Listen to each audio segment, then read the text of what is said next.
Alright, so in this video I'm going to be talking about GSC, so generic subjective continuity.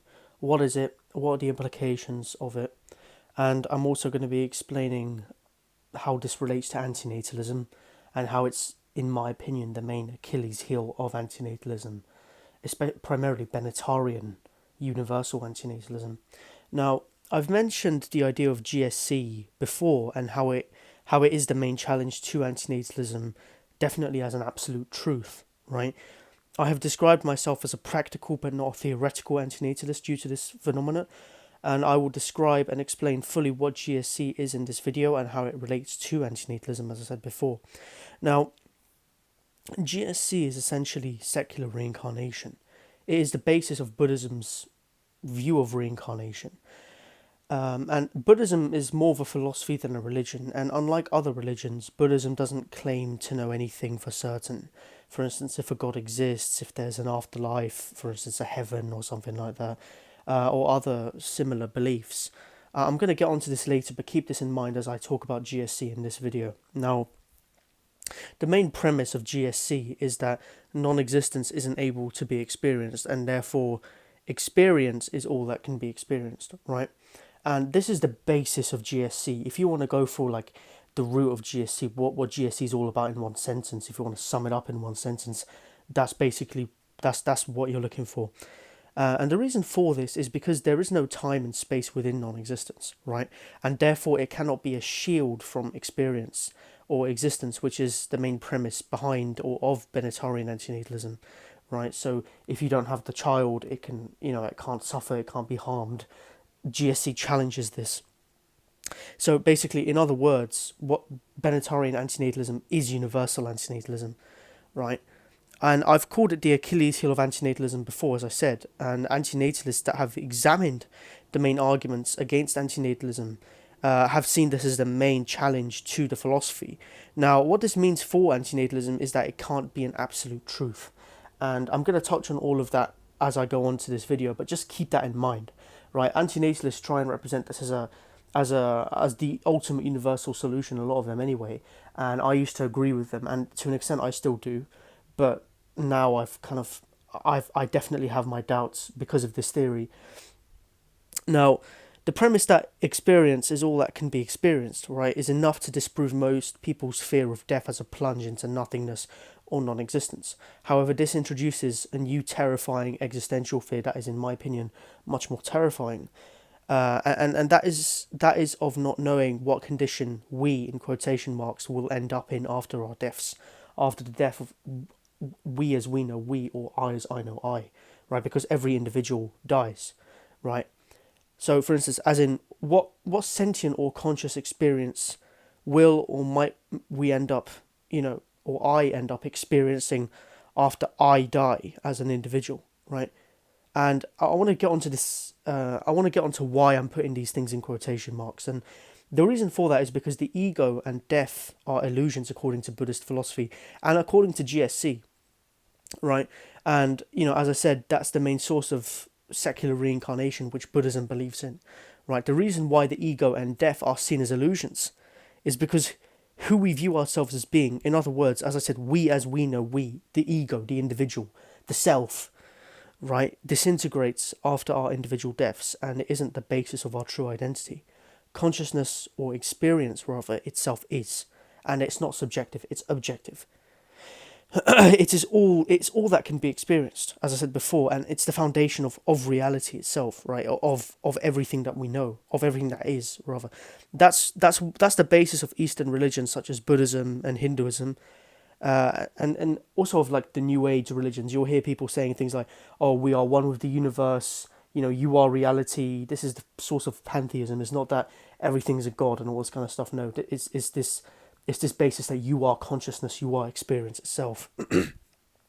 Now, GSC, as put forward by the guy who wrote the main text of this theory and introduced it to the world, and that will be linked in the description for people who are interested. So the guy was called Tom Clark, and he states that periods of time that we supposedly experience where we enter into a state of non-existence, and I say supposedly because you can't experience them, right? Or in other words, states in which we are unconscious, such as say sleeping or going under anesthesia, are skipped over from the point of view of consciousness, and we don't experience them. We wake up instantly the next morning or after surgery as if no time at all had passed. And that's because, as previously mentioned, there is no time and space within non-existence, and there's nothing for it to be manifested in you. Sentient experience can't experience it. It's as if, okay, after you die as an individual, supposing that there's no God or anything else to interfere with this process, you're going to experience you quote unquote may experience nothingness for a couple of nanoseconds at most, or if that, and then you have to experience something else. It's like a camera changing frame, as naturalist Ted described it. And I think that's the best way of describing this, because a lot of people get kind of mixed up on a particular issue that I'll address later. Now, yeah, so as I said, it's the foundation of Buddhism, and in Hinduism, as well as New Age theology, and essentially going back to this idea of going to sleep into a dreamless sleep or anesthesia. When you go to sleep, when you have a dreamless sleep, for instance, it's skipped over by consciousness, right? It's skipped over by consciousness, and it's like, no time at all had passed. So like the fact that this happens to basically everyone, like there's not going to be a time where, oh, okay, I've had a dreamless sleep and I experienced the 12 hours as if I was consciously present. That never happens, because the time is skipped over from the point of view of consciousness. That's basically what GSC is, right? So I mean that's why we dream, for instance, probably, right? That's probably the factor behind it, right? Okay, sure, it's about the subconscious mind reorganizing information during REM sleep. Okay, sure, but scientifically sure, but the thing is, something must be experienced during those 8 or so hours if you're lucky enough to get 8 hours of sleep, right? For instance, take an instance where you're under anesthesia, right? It's like that time just passes, right? And there are other examples, right? Primarily, the main issue with this is that of death or non-existence, right? Which it's a concept. It's not something you can tangibly experience after you die or when you sleep or undergoing anesthesia. That's the main point of bringing up those examples. Now, in regards to the consequences for antinatalism, it certainly disproves, as I said earlier, Bennettarian antinatalism as being an absolute truth. I think that the ethical consequences of this are immense, but I will talk about that in more detail on my Objective Morality Part 2 video, which I'll be releasing after this one. But basically, the fact that non-existence isn't able to be experienced makes being born inevitable, right? As non-existence cannot be a shield from experience, right? If non-existence couldn't shield you from being born as who you are now, then it can't shield you from experience more generally, right? So, yeah, I think that this is something that needs to be explored more, and I particularly want, for instance, David Benatar to tackle this issue. I think if David Benatar tackled this issue and saw it as a forefront challenge, I think that would be very beneficial for antinatalism as a whole and for a lot of movements, because they could improve on the actual philosophy and make it more objective and make it more truthful. Now the thing is, right, this premise of Bennettarian antinatalism is essentially it's understandable, but it's kind of like it's been described by naturalist Ted as a snake oil salesman tactic. Now I wouldn't necessarily agree with that. I would say the premise of Bennettarian antinatalism is flawed because of GSC, but that doesn't make antinatalism as a whole completely irrelevant. It's very relevant, because when you look at the world that we live in, how evil it is, how full of suffering it is, right? Factory animals, people in developing countries. I mean, there's so many examples we can pick on, and I'm not going to go too much into it now, but essentially it's something that needs to be, it's a very strong argument for conditional antinatalism, because unconditional antinatalism is not going to work. Most people will not accept it, and there's a ton of factors that go against it, right? So, yeah.